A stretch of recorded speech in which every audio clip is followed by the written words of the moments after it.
राजनाथ सिंह के बाद बीजेपी में अध्यक्ष के तौर पर एक नए और युवा चेहरे की तलाश साल 2009 में महाराष्ट्र के नेता नितिन गडकरी पर खत्म हुई। आरएसएस और बीजेपी के इस चुनाव से सब हैरान थे। महाराष्ट्र सरकार में मंत्री रहे और बीजेपी के महाराष्ट्र के अध्यक्ष रहे नितिन गडकरी को उनके विरोधी नागपुर का नेता कह ये जताने की कोशिश करते रहे कि वो राष्ट्रीय राजनीति के लिए मिसफिट हैं। लेकिन गडकरी ने बीजेपी का राष्ट्रीय अध्यक्ष बनते ही गुटों में बंट चुकी बीजेपी और एक दूसरे पर छींटाकशी करते नेताओं को अनुशासन में रहने का सख्त संदेश देकर ये जता दिया कि वो बीजेपी की राष्ट्रीय अध्यक्ष के पद के लिए पूरी तरह से फिट हैं। विपक्ष के तौर पर पूरी तरह से विफल दिख रही बीजेपी में नए विचार और नई जान का संचार करना गडकरी का मुख्य उद्देश्य था। पार्टी का वजन बढ़ाने और अपना वजन घटाने का संकल्प करने वाले गडकरी इसे कहां तक पूरा कर पाए, आज अनुराधा प्रसाद पूछेंगी नितिन गडकरी से आमने सामने में। नमस्कार, न्यूज 24 के खास कार्यक्रम आमने सामने में आपका स्वागत है। आज हमारे साथ है भाजपा के अध्यक्ष Nitin Gadkari ji. Welcome to the show Nitin ji. नमस्कार। ये बताइए कि काले धन के मुद्दे पर बीजेपी जो है और प्रमुख विपक्ष पार्टी है वो रामदेव और अन्ना हजारे के पीछे खड़ी हुई है। माना कि अडवाणी जी ने काला धन का मुद्दा उठाया था, लेकिन ऐसा क्या हो गया कि बीजेपी इस मुहिम को कैप्चर नहीं कर सकी और आज की डेट में वो अन्ना हजारे और रामदेव के पीछे खड़े हैं? क्या हो गया बीजेपी को? इन विषयों को निकालने का काम अगर किसने किया तो बीजेपी ने किया। 2G स्पेक्ट्रम का सबसे पहले भ्रष्टाचार राज्यसभा में अरुण जेटली जी ने निकाला है। इसलिए कॉमनवेल्थ गेम के बारे में लोकसभा में और लोकसभा के बाहर दोनों जगह पर यह मुद्दा भारतीय जनता पार्टी ने उठाया और उसको आगे लाया।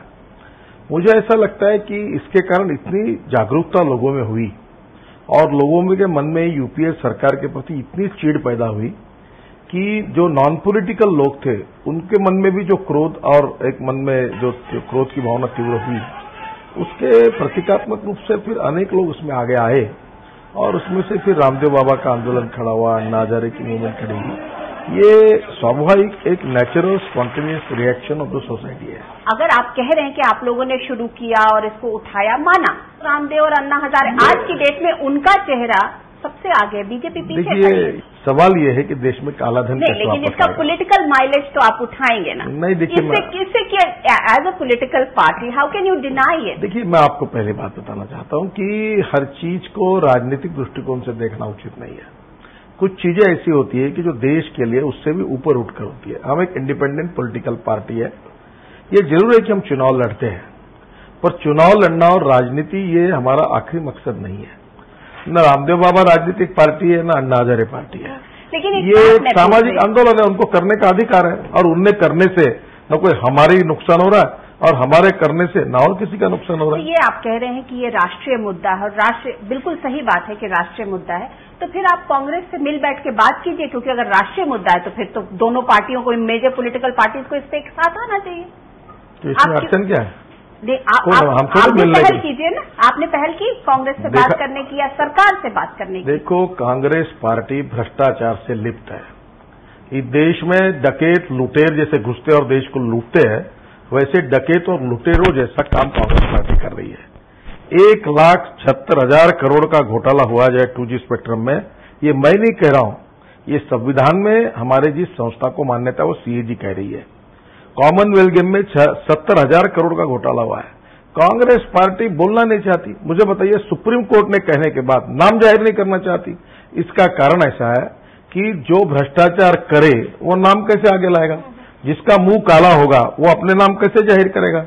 और इसलिए कांग्रेस पार्टी बैठने की बात तो छोड़ो, चर्चा करने के लिए तैयार नहीं है। ये बताइए, जिस रामदेव के पीछे आज आप लोग खड़े हैं, उन्हीं रामदेव ने जब कांग्रेस के साथ डील कर रहे थे, तो आपको नहीं लगता है कि ये मुद्दा इस तरीके की संजीदा चीजें नहीं रह गई थी? It was not, he was doing a deal at one and and आप लोग उनको सपोर्ट कर रहे थे। देखिए, ये कॉन्ट्रडिक्शन तो है आपके भी थॉट प्रोसेस में। चलो, क्योंकि ये मुहिम बन गई तो उससे पीछे लग जाते हैं। कांग्रेस पार्टी आखिर बैंड पार्टी है कि तमाशा पार्टी है? 4 मंत्री जाकर एयरपोर्ट पे जाकर रामदेव बाबा को बात कर रहे हैं, उससे बिल्कुल जैसे अमेरिकन राष्ट्रपति से भी ज्यादा उसका स्वागत करके वहां पहुंचे।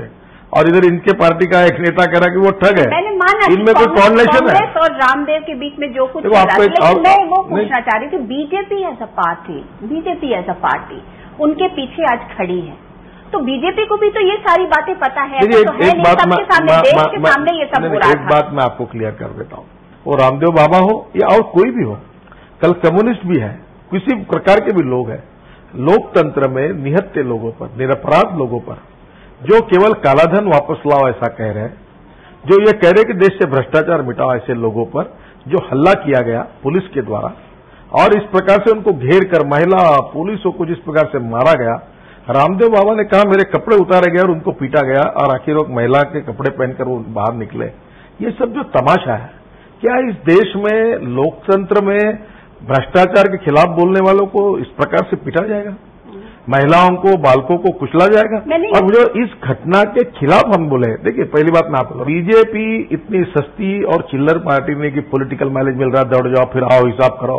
देखो मैं ऐसे राजनीति नहीं करना चाहता। इस देश में अच्छे काम के लिए सबको आंदोलन करने का भी अधिकार है, कोई भी कर सकता है, और जो अच्छे काम के लिए कुछ बोलेगा उसके साथ अगर कोई लोग आते तो उसमें गलत भी नहीं है। रही बात रामदेव बाबा की, रामदेव बाबा ने जो आंदोलन शुरू किया था ना, उनने हमको पूछा, न समर्थन मांगा, न हमने उनको दिया। और रही बात आप जो बार बार करी कि हम उनके पीछे खड़े हैं, देखो लोकतंत्र में किसी के साथ भी, अन्ना हजारे साथ हो या क्यों रामदेव बाबा हो या और कोई भी हो, किसी के साथ इस प्रकार का व्यवहार होगा तो लोकतंत्र पर विश्वास रखने वाले पार्टी के रूप में हमने उनका उस बात के लिए समर्थन किया।